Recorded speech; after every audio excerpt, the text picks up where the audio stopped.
Okay, so I need you to hear me out. I know that I completely shot on the first episode and discarded it as garbage, but then I saw the next 4 episodes and it actually got better. I mean, there were the usual moments of stupidity every now and then, but overall, I was ready to admit that my final verdict on this show was gonna be that it's actually not bad. If only one had the patience and will to get through the first episode and still want to keep going. I really was gonna say this. I don't have a problem admitting when I'm wrong, but then I just watched the finale.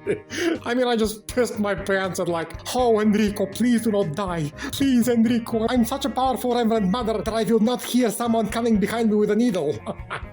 And then, oh, sister, face your fears, sister. This is a virus created by machines that we cannot beat with human force. But you can actually beat it if you believe in yourself, sister. You can't beat a machine virus with strength, but you can beat it with philosophy, trust me. Read some Marcus Aurelius, sister. That shit works against HIV and bubonic plague.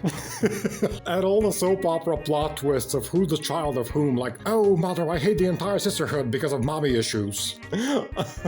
I don't take it back now. This was such garbage, and the same style of Westworld post-season 1 and Raised by Wolves and House of Cards. I mean, it's like these people hire the same freaking moronic writers to write these shows. How do they always end up so stupid? I really don't know how to describe it other than utter amazement at their unstoppable power of always managing to screw up every single show they make, even if it looks alright in the beginning. I mean, how? How do you do it every time? And always with the endings. Is it like you learn to drive a car, but the one thing you can never understand is how to use the brakes? Like, you know how to start and develop a script? You know how to gradually flesh out characters? But then somewhere midway, you get a brain freeze, and you just don't know what to do with them. And so you give them the stupidest plot resolutions ever. At this point, I'm starting to get this instinct that whenever I start watching a show, it first takes me some time to kind of get over the fear of starting it, because I know something stupid is coming. And then I start watching it, and I'm like always ready and bracing myself for when the stupid comes, because it always inevitably comes at some point. Anyways, I don't want to go in depth at analyzing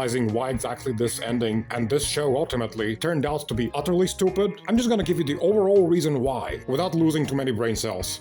DUNE, the novel series. Forget about any films, the new ones, the old ones, whatever, forget about them. DUNE, the 6 books by Frank Herbert. Do you know why I love them so much? Do you know why they changed my life and maybe even saved me? And why I value them to the core of my being? It's a very short and simple reason. DUNE is not personal. At a time in my life where I felt my world was falling apart because of personal pain and tragedy, I found and read the DUNE novels. And they were not personal. I mean, they had personal drama, of course, loves, deaths, and whatever, but ultimately, the story wasn't about them. The story was about higher ideals. Ideals which were above personal ambition and human emotion. It was about characters that had to overcome and even sacrifice whatever it is they had that was personal and human in them. DUNE taught me that my personal pain wasn't all important, nor was it unbeatable. All pain and emotion can be overcome, as long as you realize it's just an emotion. An emotion is just a chemical reaction in your brain, and if you realize what it is and how it works, you become much more able to manipulate it and overcome it. This is what DUNE taught me, that in a way, our personal pain and drama is the Gom Jabbar, and if we blindly follow it by instinct like animals, it will kill us. And that the true value of the human experience and making sense and purpose in your life is when you understand how to control those parts of yourself that might be actively harming you without you realizing it, emotions included. To put it shortly, again, DUNE was amazing to me because it wasn't personal. And if anything, it was above the personal. And this freaking show, DUNE Prophecy, it got as personal as a freaking Indian soap opera. I mean, what more can I say? The spice must flow, Enrique, Dios mío.